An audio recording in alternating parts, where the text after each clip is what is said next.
الحمدللہ نحمدہ ونستعینہ ونستغفرہ ونؤمن بہ ونتوکل علیہ ونعوذ باللہ من شرور انفسنا ومن سیئات اعمالنا من یہدہ اللہ فلا مضل لہ ومن یضللہ فلا ہادی لہ ونشہد ان لا الہ الا اللہ وحدہ لا شریک لہ ونشہد ان سیدنا محمدا عبدہ ورسولہ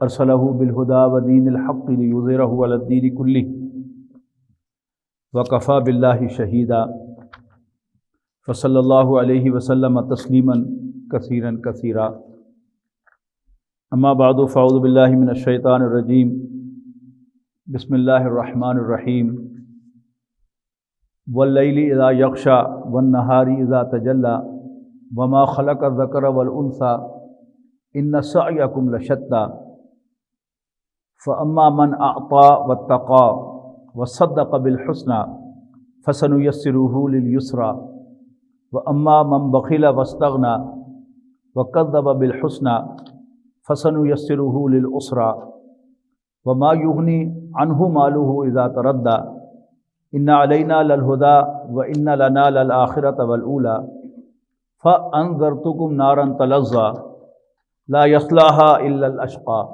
الذي كذب وتولى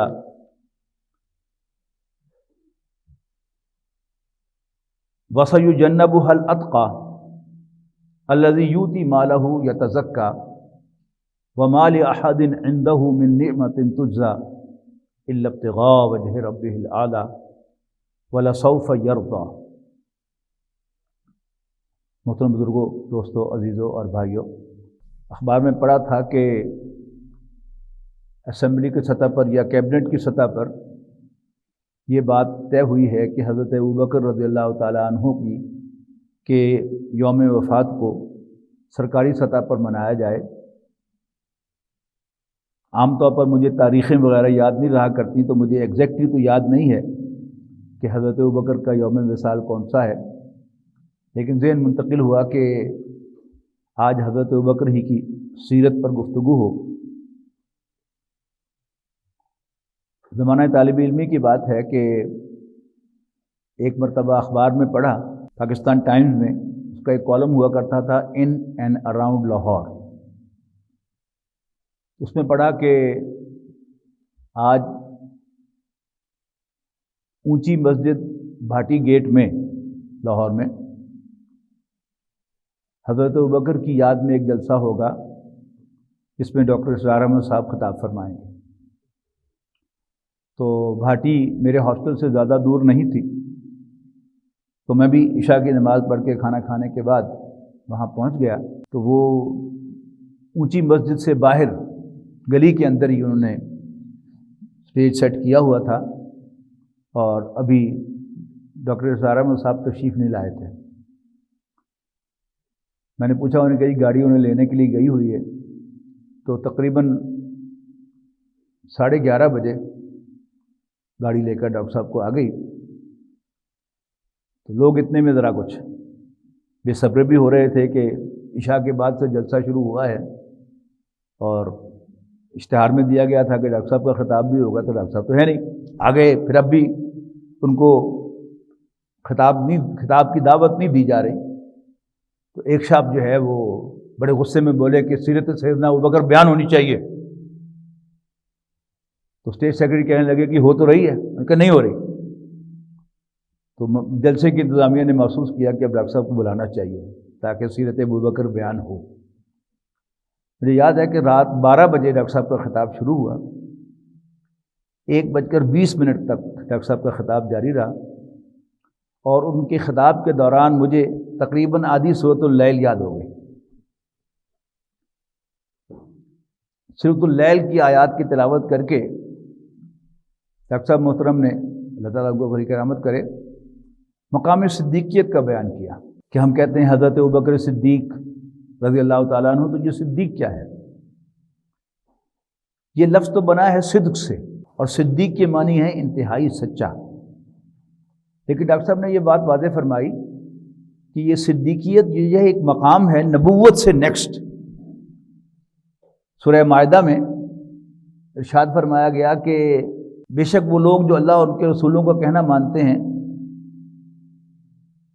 وہ نبیین اولئک الذین انعم اللہ علیہم، یہ وہ لوگ ہیں کہ جن پر اللہ تعالیٰ نے اپنا انعام فرمایا، من النبیین والصدیقین والشہداء والصالحین، نبیوں میں سے، صدیقین میں سے، شہداء میں سے اور صالحین میں سے۔ وہ لوگ کہ جو اول ایمان لاتے ہیں نبی کی دعوت پر، ان کے سچے ہونے میں کوئی شبہ نہیں ہوتا۔ لیکن ڈاکٹر صاحب نے ایکسپلین کیا کہ وہ اول ایمان لانے کی توفیق سے ملتی ہے، وہ صرف صدیقین کو ملتی ہے۔ اور پھر اس کی آیات کے حوالے سے ڈاکٹر صاحب نے دو گروہوں کا ذکر کیا کہ سورۃ اللیل میں پہلے تو کچھ قسمیں کھائی گئی، واللیل اذا یغشی، رات کی قسم جب اس کا اندھیرا چھا جائے، جب وہ ڈھانپ لے، والنہار اذا تجلی، اور دن کی قسم جب وہ روشن ہو جائے، وما خلق الذکر والانثی، اور جو اللہ نے مرد اور عورت کو پیدا کیا اس کی قسم، ان سعیکم لشتی، یعنی یہ ساری قسمیں کس بات پر کھائی گئیں کہ تمہاری کوششیں ڈائیورس ہیں، مختلف ہیں۔ اس کے بعد پھر دو قسم کی کوششوں کا تذکرہ ہوا۔ فاما ایک کردار ہے، ایک کوشش ہے کہ فاما من اعطا، عطا یاتی کے معنی آنا اور آتا یوتی کی معنی دینا، اسی کو ذرا گاڑھا کر لیں، زیادہ اہتمام کے ساتھ دینا، زیادہ دینا، تو وہ کیا ہے؟ اعطا یعطی، عطا کرنا، جسے عطیہ بنائے۔ تو اعطا کیا ہے؟ مال دینا، انسانی ویلفیئر کے لیے، انسانی خدمت کے لیے، غریبوں، مسکینوں، حاجت مندوں کے لیے اپنا مال دینا وافر، یہ اعطا ہے۔ تو فاما من اعطا، تو جس نے اپنا مال دیا، واتقا، اور بچ کے چلا، ڈر کے چلا، وصدق بالحسنی، اور اس میں اچھی بات کو مان لیا، اس کی تصدیق کی۔ اب اس کیریکٹر کو سمجھنے کے لیے اگر آپ دو کرداروں کو سامنے رکھیں، عورتوں میں حضرت خدیجہ رضی اللہ تعالی عنہا اور مردوں میں حضرت ابوبکر، تو آپ کو یہ کردار سمجھ میں آئے گا کہ جب نبی اکرم صلی اللہ علیہ وسلم مکہ مکرمہ میں صادق اور امین کہلاتے تھے، سچے اور کھرے، سچے اور کریڈیبل، دیانتدار، امین، اس وقت حضرت خدیجہ رضی اللہ تعالی عنہا مکہ مکرمہ میں الطاہرہ کے نام سے پہچانی جاتی تھی، پاک باز خاتون۔ حضرت ابوبکر کون ہے؟ نبی اکرم صلی اللہ علیہ وسلم کے بچپن کے دوست ہیں، اور man is known by the company he keeps. انسان جس محفل میں، جس کمپنی میں، جس صحبت میں رہتا ہے، تو وہی اس کی پہچان ہوتی ہے۔ اچھی صحبت ہے تو آدمی اچھا شمار ہوگا، اور اگر بری صحبت رکھتا ہے تو وہ بروں میں شمار ہوگا۔ جس شخص کی صحبت نبی اکرم صلی اللہ علیہ وسلم ہو تو وہ بھی تو پھر ویسا ہی ہونا چاہیے نا، اور ویسے ہی تھے۔ حضرت ابوبکر، حضرت عثمان رضی اللہ تعالیٰ عنہما،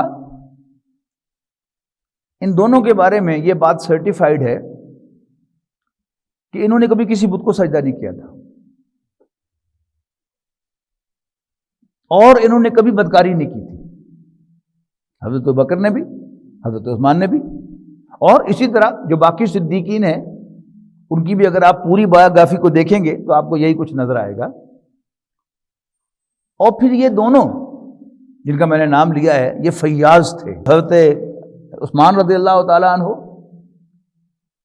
وہ کنواں کہ جس سے مسلمان پینے کا پانی لیتے تھے، یہودی کا کنواں، وہ حضرت عثمان رضی اللہ تعالیٰ عنہ نے خرید کر وقف کیا تھا عام پبلک کے لیے کہ اس سے لوگ پانی پئیں مفت نکال کر۔ حضرت بلال رضی اللہ تعالیٰ عنہ پر جب تشدد کر رہا تھا ان کا مالک امیہ بن خلف، تو کس نے انہیں منہ مانگے دے کر خریدا تھا اور آزاد کیا تھا؟ حضرت ابوبکر نے۔ تو نیک انسان کی ایک بڑی اہم پہچان کیا ہے کہ وہ انسانی ہمدردی اپنے دل میں رکھتا ہے اور کسی کے درد کو محسوس کرتا ہے، and he wants to help him out, اس کی مدد کرتا ہے جتنا ہو سکے، مال سے، فزیکلی، جیسے بھی ہو۔ حضرت خدیجہ رضی اللہ تعالیٰ عنہ، ان کا اطاعت تو پھر کیا ہی کہنے ہیں۔ نبی اکرم صلی اللہ علیہ وسلم سے شادی کر لی انہوں نے، اور بڑی چاہ کر شادی کی، اس میں بھی انہوں نے انویسٹ کیا۔ حضور صلی اللہ علیہ وسلم تو ظاہر ہے تنگ دست انسان تھے، تو جب ابو طالب اپنے دونوں بھائیوں کو لے کر، ابو لہب اور حضرت عباس کو لے کر گیا ہے حضرت خدیجہ کے گھر، تو حضرت خدیجہ کے ولی کے طور پر ان کے چچا آئے ہیں سامنے، ان سے گفتگو ہوئی ہے، انہوں نے سوال ڈالا ہے فارملی، اور پھر انہوں نے ہاں کی ہے۔ اس کے بعد ابو طالب نے پوچھا کہ مہر کیا لوگے؟ تو وہ ان کا چچا کچھ بول نہ سکا، اکھلا گیا، اس کی زبان اٹک گئی۔ تو ابو طالب نے کہا کہ ہاں میں سمجھ گیا کہ تم ذرا ہینڈسم اماؤنٹ چاہتے ہو۔ حضرت عباس سے کہیں فکر نہیں کرو، وہ ساہوکار تھے، انہوں نے بہت سے لوگوں کو پیسے دیے ہوئے تھے قرض پر، تو نے کہا مجھے خواہ گاؤں گاؤں جانا پڑا گھوڑے پر سوار ہو کر، میں جاؤں گا اور تمہاری ڈیمانڈ پوری کروں گا، ڈونٹ وری۔ پیچھے سے حضرت خدیجہ بولی کہ یہ مہر میں ادا کروں گی۔ اس وقت ابو لہب نے کہا لو جی نمی گل سنو، اب یہ عورتیں مہر دے رہی ہیں۔ حضرت عباس رضی اللہ تعالیٰ عنہ نے اس کو جواب دیا، ہاں اگر لڑکا اچھا ہو، باصلاحیت ہو، خوبصورت ہو، تو عورت ہر قیمت پر اسے وصول کرتی ہے، اور تمہارے جیسا نکھٹو ہو تو اس سے پائی پائی وصول بھی کرتی ہے۔ چپ کر گیا۔ پھر جب اگلی تاریخ پر، جو طے ہوئی تاریخ کے، اس تاریخ میں نکاح ہوگا، ابو طالب، ابو لہب اور حضرت عباس اور ان کی بہن حضرت صفیہ بنت عبد المطلب، نبی اکرم صلی اللہ علیہ وسلم کی پھوپھی، جن کا ذکر آپ غزوہ احزاب میں سنتے ہیں کہ انہوں نے یہودی کے سر میں لٹھ مار کر اس کا سر پھوڑ دیا تھا، یہ وہی حضرت صفیہ رضی اللہ تعالیٰ عنہ ہے۔ اب یہ گئے، اب باقاعدہ نکاح کے لیے، نکاح ہو گیا تو نبی اکرم صلی اللہ علیہ وسلم بڑی سادگی کے ساتھ اپنے چچا کے ساتھ ہی اٹھ کر پیچھے پیچھے چلے، بلکہ اس سے پہلے حضرت خدیجہ نے نبی اکرم صلی اللہ علیہ وسلم سے کہا کہ اپنے چچا سے کہو کہ 10 اونٹ ذبح کر کے مکے والوں کو کھانا کھلائے۔ یعنی اس کا مطلب کیا ہوا کہ مہر بھی حضرت خدیجہ نے دیا اور ولیمہ بھی حضرت خدیجہ نے کی، یعنی اپنی جیب سے ابو طالب سے کہا کہ تم کرو، لیکن فرام مائی سائڈ۔ تو یہ ہے سخاوت حضرت خدیجہ کی۔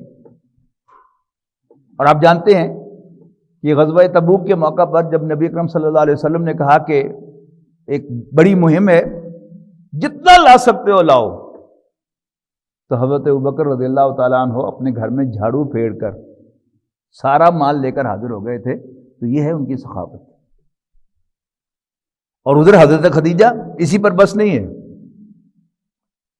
شادی ہو گئی، حضرت خدیجہ نے اپنا سارا مال نبی اکرم صلی اللہ علیہ وسلم پر کھول دیا، لیکن چونکہ آپ دیانتدار آدمی تھے لہذا آپ نے یہی سمجھا کہ میری بیوی نے مجھے اس سارے مال کو استعمال کرنے کی اجازت دی ہے، لیکن یہ مال میرا نہیں ہے، دیانتدار آدمی تھے۔ ایک دن نبی اکرم صلی اللہ علیہ وسلم ذرا پریشان گھر میں تشریف لائے، تو اہلیہ محترمہ نے، حضرت خدیجہ رضی اللہ تعالیٰ عنہا نے پوچھا کہ آپ کچھ پریشان تو معلوم ہو رہے ہیں، خیریت تو ہے؟ آپ نے فرمایا ہاں میں ذرا گھوم رہا تھا باہر، میں نے ایک قافلہ دیکھا، بڑا قسمہ پرسی کا عالم تھا، بچے بھوک سے بلک رہے تھے، ان کے پاس مناسب کپڑے بھی نہیں تھے۔ میں سوچ رہا تھا کہ میرے پاس بھی کچھ سرمایہ ہوتا تو میں ان کی مدد کرتا۔ حضرت خدیجہ کو فوراً اسٹرائک ہوا تو میرا شوہر تو دیانتدار آدمی ہے اور یہ میرے مال کو اپنا مال نہیں سمجھتا، لہذا آپ نے مکے کے سرداروں کو گھر بلایا اور ان سے کہا کہ تم سب گواہ رہو کہ میں نے اپنا سارا مال اپنے شوہر محمد بن عبداللہ کو ہبہ کر دیا۔ اب کچھ سمجھ میں آیا ہوگا کہ یہ جو فرمایا کہ فَأَمَّا مَنْ أَعْطَىٰ، تو جس نے مال دیا، وَاتَّقَىٰ، اور بچ بچ کے چلا، پرہیزگاری کا راستہ اختیار کیا، تھنک بفور یو موو، یہ تقویٰ ہے۔ اور تیسری بات وَصَدَّقَ بِالْحُسْنَىٰ، اور اچھی بات کوئی تصدیق کر دی، اچھی بات کو مان لیا۔ یہاں پھر آئیے ان دونوں کا جائزہ لیجئے۔ بالعموم کیا ہوتا ہے کہ انسان باہر جتنا مرضی اچھی ریپیوٹ کا مالک ہو، گھر میں کوئی نہیں مانتا اس کی عظمت کو۔ یہاں کیا ہے؟ اور پھر بیوی جہیز کے 4 برتن زیادہ لے کے آ جائے تو نخرہ سنبھالا نہیں جاتا۔ یہاں سارا مال ہبہ کیا ہے، مہر بھی خود ادا کیا ہے، ولیمہ بھی خود کھلایا ہے اپنی جیب سے، اور پھر سب کچھ دیا ہے۔ لیکن اس کے باوجود she is the first one to believe in رسول اللہ صلی اللہ علیہ وسلم۔ اور حضرت ابوبکر کی گواہی سن لیں کہ جب اللہ کے پیغمبر صلی اللہ علیہ وسلم نے مجھے آ کر بتایا کہ ورقہ بن نوفل نے کہا ہے کہ مجھے اللہ نے اپنا رسول نامزد کر دیا ہے، تو حضرت ابوبکر کہتے ہیں کہ میں نے نبی اکرم صلی اللہ علیہ وسلم کے چہرہ مبارک کی طرف دیکھا، میرے دل نے گواہی دی کہ یہ چہرہ جھوٹا نہیں ہے۔ یہ چہرے کے تاثرات جو ہوتے ہیں نا، ایک عام کامن سینس کی چیز ہوتی ہے یہ کہ انسان آپ چہرہ دیکھتے ہیں تو آپ کو پتہ چلتا ہے کہ جھوٹ بول رہا ہے کہ سچ بول رہا ہے۔ اب اسی پر جو فورینزک ڈیوائسز آئی ہیں کہ کسی کا اگر بیان لیا جا رہا ہے، انٹرویو لیا جا رہا ہے، تو بلڈ پریشر اس کا ساتھ ساتھ جو ہے وہ کرتے رہتے ہیں چیک، جھوٹ بول رہا ہوگا تو اس میں فلکچویشن آئے گی بلڈ پریشر میں، لیکن اگر سمجھدار آدمی ہے تو وہ چہرہ دیکھ کے بتاتا ہے کہ یہ سچا ہے کہ جھوٹا ہے۔ تو اور نبی اکرم صلی اللہ علیہ وسلم کی گواہی کیا ہے وہ بھی سن لیجیے۔ آپ نے فرمایا کہ جس کے سامنے بھی میں نے دعوت پیش کی، کوئی شخص ایسا نہیں ہے جس نے کچھ توقف نہ کیا ہو، کچھ ٹائم نہ لیا ہو رسپونڈ کرنے میں، سوائے ابو بکر کے، کہ ادھر میں نے اس کے سامنے دعوت رکھی، جھٹ اس نے قبول کر لیا۔ یہ کیا ہے؟ صدقہ بالحسنى، اچھی بات کو تسلیم کرنا۔ جیسے میں نے کہا کہ بیوی بہت مشکل سے کسی کی عظمت کی قائل ہوتی ہے اپنے شوہر کے، یہاں حضرت خدیجہ صرف بیوی ہی نہیں تھی، محسنہ بھی تھی، انہوں نے اپنا سب کچھ نبی اکرم صلی اللہ علیہ وسلم پر انویسٹ کیا تھا، لیکن اس کے باوجود ان کی سچائی اور سچ کے ساتھ ان کی محبت کہ یہ واقعی اللہ کے رسول ہیں۔ بلکہ سچی بات تو یہ ہے کہ ورقہ بن نوفل نے بعد میں کہا ہے کہ آپ کو اللہ نے اپنا رسول نامزد کیا ہے۔ جب نبی اکرم صلی اللہ علیہ وسلم غار حرا سے نیچے تشریف لائے ہیں اور گھر آپ بڑے کانپتے ہوئے آئے ہیں کہ زملونی زملونی، مجھے کمبل اڑا دو، کمبل اڑا دو، مجھے سردی لگ رہی ہے، تو نے فوراً حضور صلی اللہ علیہ وسلم کو کمبل اڑایا اور پوچھا کہ کیا ہوا؟ تو نبی اکرم صلی اللہ علیہ وسلم نے سارا واقعہ سنایا، کس طرح ایک آیا ہے میرے سامنے کوئی شخص اور اس نے مجھے کہا کہ اقرا پڑھو، میں نے کہا میں پڑھا ہوا نہیں ہوں، پھر اس نے کہا اقرا، میں نے کہا میں پڑھا ہوا نہیں ہوں، پھر کہا اقرا بسم ربک الذی خلق، اور مجھے زور سے بھیجا تو میرے اوپر یہ آیات جو ہیں وہ نازل ہوئی ہیں، اس طرح سے میرے دل میں آئی ہیں۔ حضرت خدیجہ نے کہا کہ آپ غریبوں کے ہمدرد ہیں اور آپ نیکی کے یہ کام کرتے ہیں، آپ بڑے سچے اور بڑے دیانتدار ہیں، آپ کا رب آپ کو ایسے نہیں چھوڑے گا، آپ فکر نہیں کریں۔ پھر وہ لے کے گئی ہیں ورقہ بن نوفل کے پاس۔ یہ ورقہ بن نوفل کون تھے؟ یہ بھی صدیقین میں سے تھے، عرب کے صدیقین میں سے، کہ چند افراد تھے ایک ورقہ بن نوفل تھے جو حضرت خدیجہ کے کزن ہیں، دوسرے حضرت زید ہیں، یہ حضرت سعید ابن زید کے والد ہیں، اور سعید ابن زید کون ہیں؟ یہ حضرت عمر کے بہنوئی ہیں جو حضرت عمر کے ایمان کا ذریعہ بنے، اور کچھ اور افراد۔ یہ مکہ مکرمہ میں توحید پرست لوگ تھے، یعنی ارد گرد سب شرک ہو رہا تھا، لیکن ان کا دل کہتا تھا کہ نہیں، یہ دین نہیں ہے۔ یہ کعبے کی دیواریں پکڑ پکڑ کر اللہ سے دعائیں مانگا کرتے کہ یا اللہ ہم صرف تیری عبادت کرنا چاہتے ہیں، ہمیں اپنی عبادت کا طریقہ سکھا۔ اور اسی پرسوٹ میں، یعنی حق کی تلاش میں، ورقہ بن نوفل عیسائی ہو گئے تھے، اس لیے کہ نبی اکرم صلی اللہ علیہ وسلم سے امیڈیٹلی پہلے جو پیغمبر تھے وہ تو عیسیٰ علیہ السلام ہے، تو اسلام کی لیٹسٹ اسلام کا ورژن جو تھا وہ انجیل تھی اور حضرت عیسیٰ علیہ السلام کا لایا ہوا پیغام تھا، تو وہ عیسائی ہوئے تھے۔ تو ورقہ بن نوفل کے پاس لے کے گئی حضرت خدیجہ، تو انہوں نے کہا کہ ظاہر عمر کا بڑا فرق تھا بھتیجے، اور یہی ہوتا ہے کہ آپ بڑی عمر کے آدمی کو انکل کہتے ہیں اور بڑی عمر کا آدمی آپ کو بیٹا کہتا ہے۔ تو ورقہ بن نوفل نے کہا بھتیجے، یہ وہی ناموس ہے جو موسیٰ کے پاس اور فلاں فلاں نبی کے پاس آیا تھا، اللہ نے تمہیں اپنا رسول نامزد کیا ہے، کاش کہ میں اس وقت تک زندہ رہوں جب تمہاری قوم تمہیں مکہ مکرمہ سے نکال دے گی۔ تو حضور صلی اللہ علیہ وسلم نے حیران ہو کر پوچھا واقعی؟ انہوں نے کہا ہاں۔ وہ بہت بوڑھے تھے اس وقت اور جلدی ان کا انتقال ہو گیا، تو جیسے انہوں نے خواہش کا اظہار کیا تھا لیکن وہ ہجرت تک زندہ نہیں رہے، جلدی ان کا انتقال ہو گیا۔ حضور صلی اللہ علیہ وسلم کی تصدیق کر کے ذمہ بات عرض کر رہا ہوں کہ سب سے پہلے مسلمان انفیکٹ وہی ہیں، دوسری حضرت خدیجہ ہے اور تیسرے حضرت ابوبکر ہے۔ تو فاما من اعطا واتقا وصدق بالحسنى، تو جس نے سخاوت کی، بچ بچ کر چلا، اور جب حق سامنے آیا تو اس کی تصدیق کر دی، فَسَنُيَسِّرُهُ لِلْيُسْرَى، ہم اس کے لیے آسانی تک پہنچنا آسان بنا دیں گے۔ فَسَنُيَسِّرُهُ لِلْيُسْرَى، تو ہم اس کے لیے آسانی تک پہنچنا آسان بنا دیں گے۔ سادہ لفظوں میں کہوں تو ہم اسے جنت کی موٹر وے پہ چڑھا دیں گے کہ فٹافٹ جنت میں پہنچ جائے، آسانی میں کم حاصل کر لے۔ اس کے مقابلے میں ایک کردار فرمایا وَأَمَّا مَن بَخِلَ، البتہ جس نے بخل سے کام لیا، کنجوسی کا مظاہرہ کیا،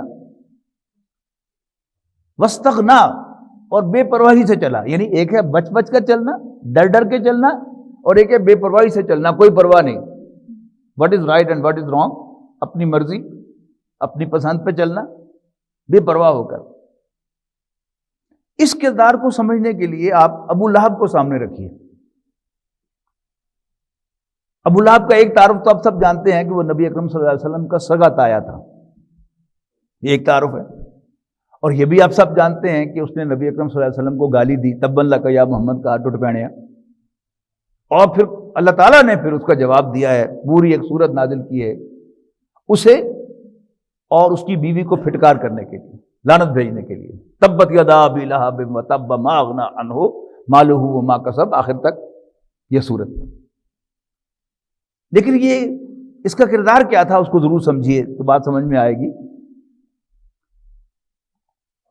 یہ ایک کنجوس آدمی تھا، مالدار تو تھا ہی لیکن کنجوس بھی تھا، یعنی مال کا بھی کنجوس تھا اور جان کا بھی کنجوس تھا۔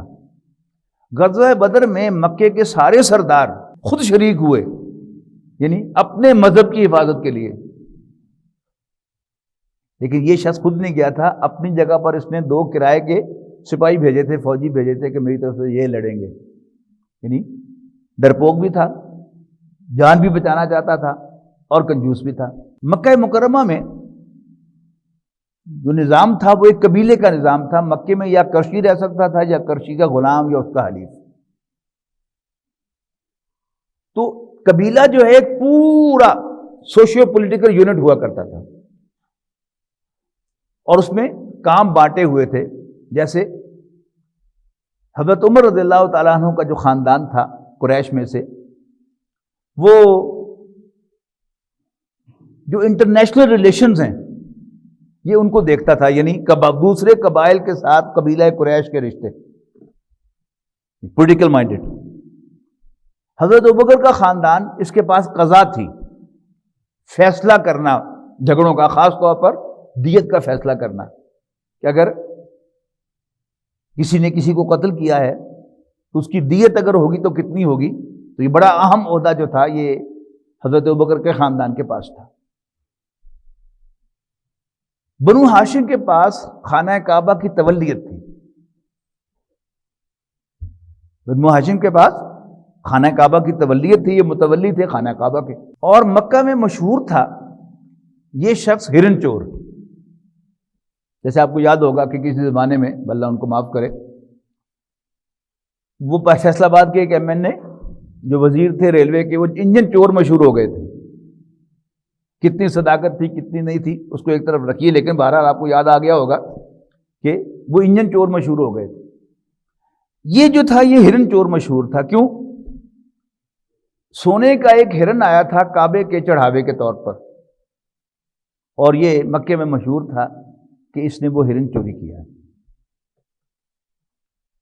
تو وہ جیسے پہلا تھا نا، اما من آتا واتقا، کہ جو سخاوت سے کام لیتا ہے اور بچ بچ کر چلتا ہے، ڈر ڈر کے چلتا ہے، یہ اس کا الٹ ہے کہ کنجوس بھی ہے، بخیل بھی ہے اور چور بھی ہے، کوئی پرواہ نہیں، میں ٹھیک کام کر رہا ہوں غلط کر رہا ہوں، لوگ کیا کہیں گے کیا نہیں کہیں گے، اس سے بے پرواہ ہو کر چلنے والا۔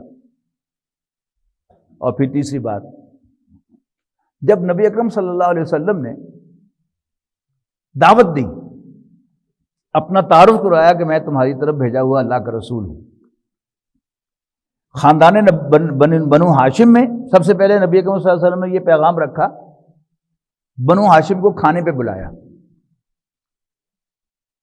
اور کھانا کھلانے کے بعد نبی اکرم صلی اللہ علیہ وسلم کھڑے ہوئے اور آپ نے ایک خطبہ ارشاد فرمایا، بے شک کوئی بھی قافلے کے آگے چلنے والا اپنے قافلے والوں کو دھوکہ نہیں دیا کرتا۔ خدا کی قسم اگر میں تمام جہان والوں سے جھوٹ بول سکتا تو تم سے جھوٹ نہ بولتا، تم میرے اپنے ہو، اور اگر بالفرض والمحال میں سارے جہان کو دھوکہ دے سکتا، تمہیں دھوکہ نہ دیتا، تم میرے اپنے ہو۔ واللہ الذی لا الہ الا ہو، اس اللہ کی قسم جس کے سوا کوئی عبادت کے لائق نہیں ہے، انی لرسول اللہ الیکم خاصۃ والی الناس کافۃ، میں تمہاری طرف بھیجا ہوا اللہ کا رسول ہوں، میں اللہ کا بھیجا ہوا رسول ہوں، بالخصوص تمہاری طرف اور بالعموم تمام انسانوں کی طرف۔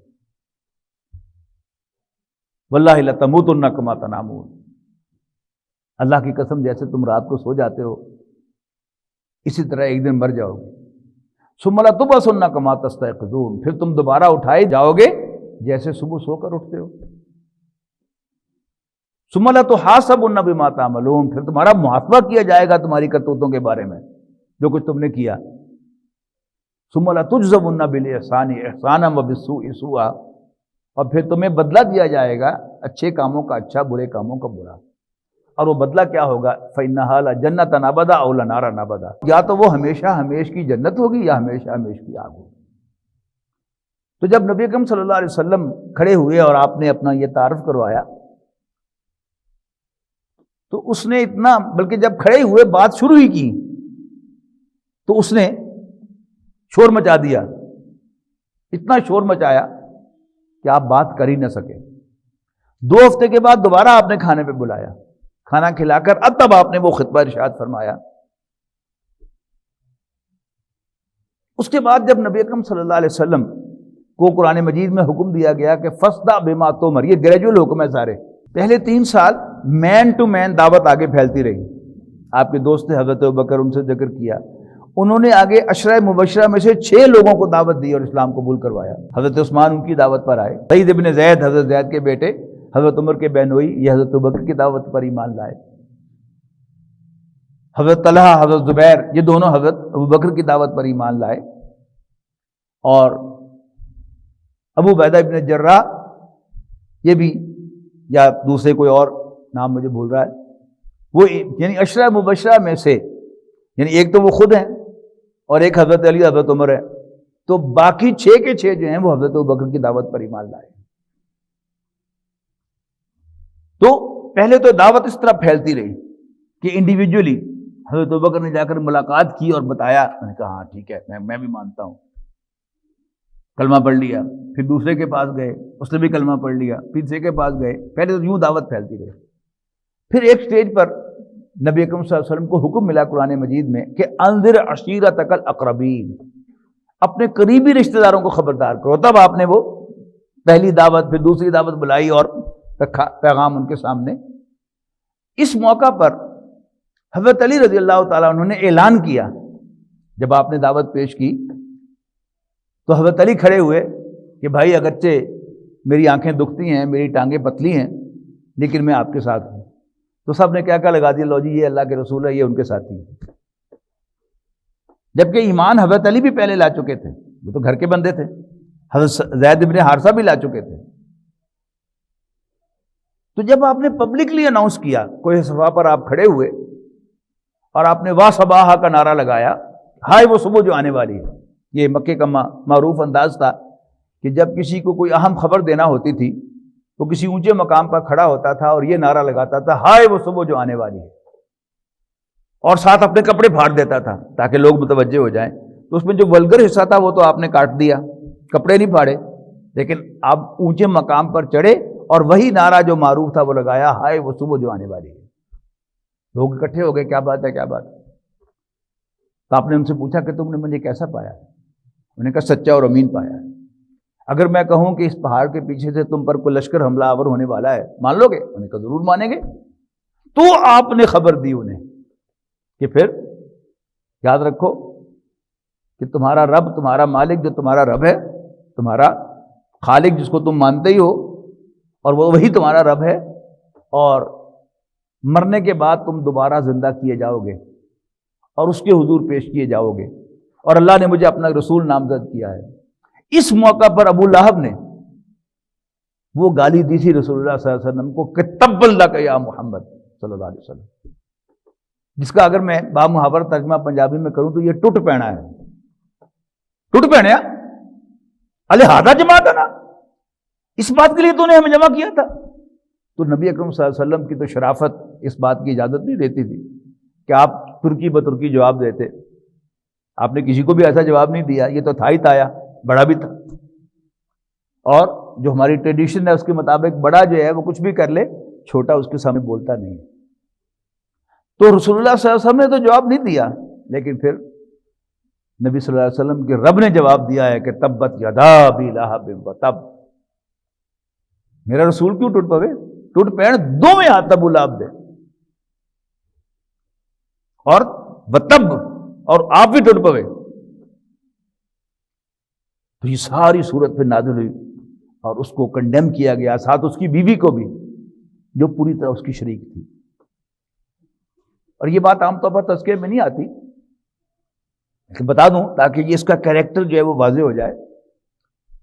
نبی اکرم صلی اللہ علیہ وسلم کی دو بیٹیاں حضرت رقیہ اور حضرت ام کلثوم رضی اللہ تعالی عنہما، یہ اس کے دو بیٹوں سے نکاحی ہوئی تھی جب رسول اللہ صلی اللہ علیہ وسلم پر وحی کا آغاز ہوا ہے اور آپ نے اعلان کیا ہے. تو جیسے خاندان کے اندر رشتے طے ہوتے ہیں، نکاح ہوا تھا.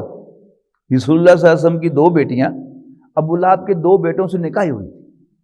لیکن جب آپ نے پیغمبری کا اعلان کیا اور یہ بگڑا تو اس نے نبی اکرم صلی اللہ علیہ وسلم کو اپنے گھر بلایا اور دونوں بیٹوں سے کہا کہ اس کی بیٹیوں کو طلاق دے دو.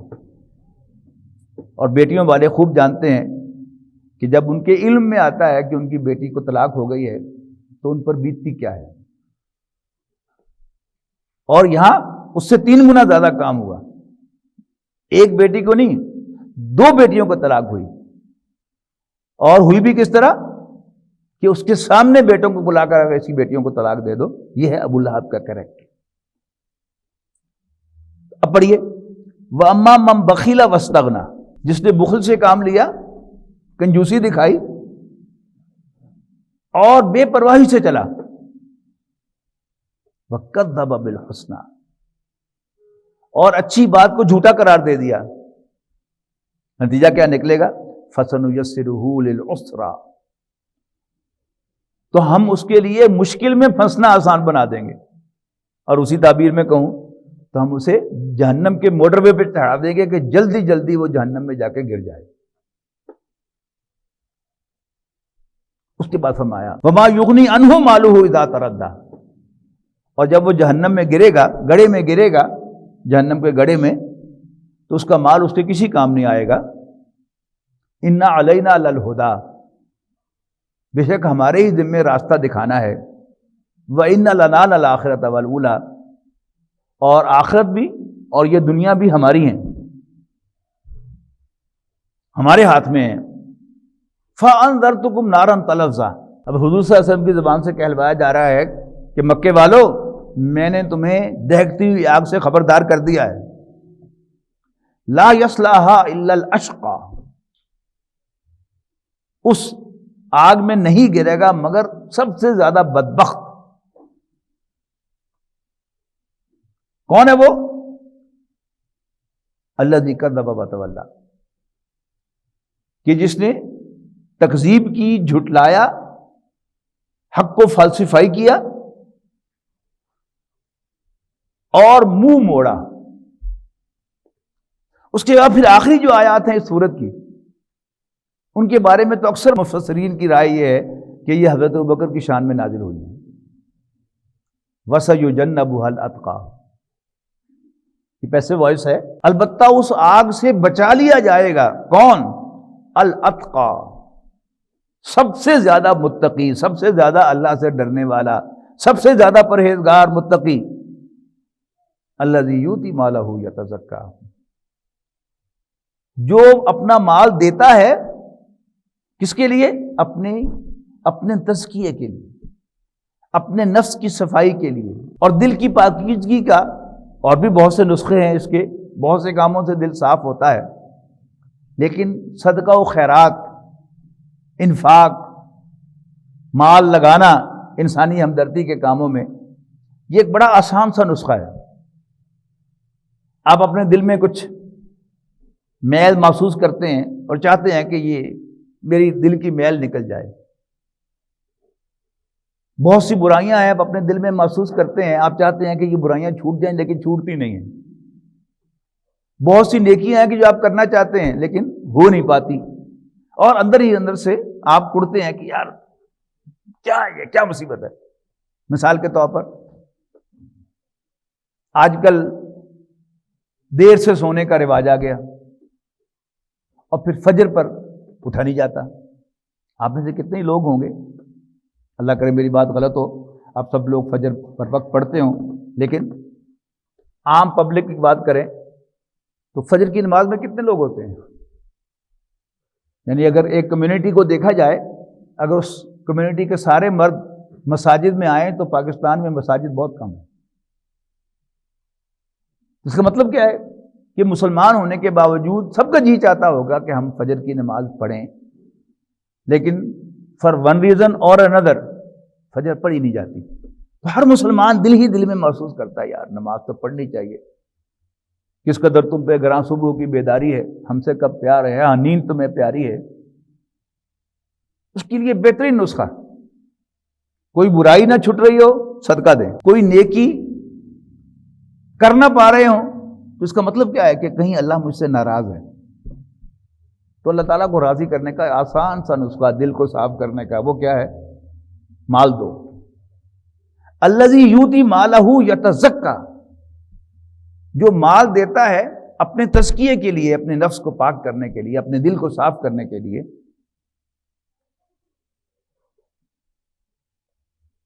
وما لأحد عنده من نعمۃ تجزیٰ، یعنی وہ اتنے اہتمام سے غریبوں کو ڈھونڈ ڈھونڈ کر، ہم یعنی حاجت مندوں کو ڈھونڈ ڈھونڈ کر ان کو دے رہا ہوتا ہے جیسے اس نے قرض دینا ہو ان کا۔ دو قسم کے ہوتے ہیں نا قرض لینے والے، ایک تو وہ اگر ان کو فون کرے تو کہتا ہے آواز نہیں آ رہی۔ ایک قرض لینے والا وہ ہوتا ہے جو تلاش کرتا ہے کہ بھائی میرے ذمہ یہ قرض ہے، میں جلدی سے جلدی اس کو لوٹا دوں۔ تو یہاں ان کی تعریف کیا کی گئی ہے کہ جو سب سے زیادہ متقی ہیں کہ وہ ایسے کسی کو دے رہے ہوتے ہیں پیسے جیسے ان کے ذمے ان کو دینا قرض تھا جو واپس کر رہے ہیں۔ مگر الا ابتغاء وجہ ربہ الاعلی، وہ صرف یہ سب کچھ اس لیے کر رہے ہیں، ایک طرف اپنے نفس کو پاک کرنے کے لیے، دل کو صاف کرنے کے لیے، اور دوسرا مقصد کیا ہے؟ اپنے رب کو راضی کرنے کے لیے۔ الا ابتغاء وجہ ربہ الاعلی وَلَسَوْفَ يَرْضَىٰ، یقیناً اللہ تعالیٰ ضرور ان سے راضی ہوگا، ان قریب راضی ہوگا۔ تو اکثر مفسرین کی رائے، امام فخر الدین رازی جو مفسر ہیں، بڑے مفسرین میں سے ہیں، وہ تو ان کا قول ہے ان کی تفسیر میں کہ سورۃ اللیل ہی سورۃ ابی بکر و سورۃ الضحیٰ ہی سورۃ محمد صلی اللہ علیہ وسلم۔ وہ کہتے ہیں کہ سورۃ اللیل یہ ہے ہی سورۃ ابو بکر، اس میں از اول تا آخر حضرت ابو بکر کی سیرت کا بیان ہے، اور سورۃ الضحیٰ یہ سورۃ محمد ہے صلی اللہ علیہ وسلم۔ اور یہ جو دو صورتیں ہیں، سورۃ النشر اور والضحیٰ واللیل اذا سجا، ان دونوں صورتوں کی خاص بات یہ ہے کہ ان دونوں صورتوں میں اول تا آخر حضور صلی اللہ علیہ وسلم کو واحد کے صیغے میں خطاب کیا گیا ہے۔ کا الم یجد کا یتیمن، الم نشرح لک صدرک ووضعنا عنک وزرک الذی انقض ظہرک ورفعنا لک ذکرک۔ اب یہ کاف جو ہے یہ یور کے لیے آ رہا ہے، تجھے، تیرا۔ تو آپ کو عربی نہیں بھی آتی تو آپ کو یہ فوراً فیل ہوگا، آپ ان دونوں صورتوں کو پڑھیں، تھوڑی سی آتی ہے تو آپ والضحیٰ کو بھی اپریشیٹ کر سکیں گے کہ اس میں نبی اکرم صلی اللہ علیہ وسلم سے خطاب ہے۔ لیکن الم نشرح تو بہت زیادہ واضح صورت ہے، الم نشرح لک صدرک ووضعنا عنک وزرک الذی انقض ظہرک ورفعنا لک ذکرک فإن مع العسر یسرا ان مع العسر یسرا فإذا فرغت فانصب وإلی ربک فارغب۔ اور سورۃ الضحیٰ میں بھی آپ کو اندازہ ہو جائے گا کہ والضحیٰ واللیل اذا سجا ما ودعک ربک وما قلی وللآخرۃ خیر لک من الأولی وَلَسَوْفَ يُعْطِيكَ رَبُّكَ فَتَرْضَىٰ أَلَمْ يَجِدْكَ يَتِيمًا فَآوَىٰ وَوَجَدَكَ ضَالًّا فَهَدَىٰ وَوَجَدَكَ عَائِلًا فَأَغْنَىٰ فَأَمَّا الْيَتِيمَ فَلَا تَقْهَرْ وَأَمَّا السَّائِلَ فَلَا تَنْهَرْ وَأَمَّا بِنِعْمَةِ رَبِّكَ فَحَدِّثْ۔ تو حضرت ابوبکر رضی اللہ تعالیٰ عنہ کا انہی دنوں میں یوم وصال ہے، اس کے حوالے سے میں نے آج چاہا، اللہ نے میرے دل میں بات ڈالی کہ میں حضرت ابوبکر صدیق کی سیرت آپ کے سامنے بیان کروں، اور وہ میں نے کوشش کی ہے، لیکن بڑوں کی سیرت کا حق نہیں ادا ہو سکتا۔ نہ نبی اکرم صلی اللہ علیہ وسلم کی سیرت کا حق ادا ہوتا ہے، نہ حضرت خدیجہ، نہ حضرت ابوبکر، نہ حضرت عمر، نہ حضرت عثمان، نہ حضرت علی، نہ حضرت طلحہ، نہ حضرت زبیر۔ سچی بات یہ ہے کہ ہم کتنا بھی زور لگا لیں، ان کی سیرت کے محاسن کا ہم محاصرہ نہیں کر سکتے کہ جی ہم نے یہ سیرت بیان کر دی ہے۔ وہ بہت بڑے لوگ تھے، ہم بہت چھوٹے لوگ ہیں۔ اللہ تعالیٰ ہم ان کی سیرتوں کا اتباع کرنے کی توفیق عطا فرمائے۔ آخر دعوانا ان الحمدللہ رب العالمین۔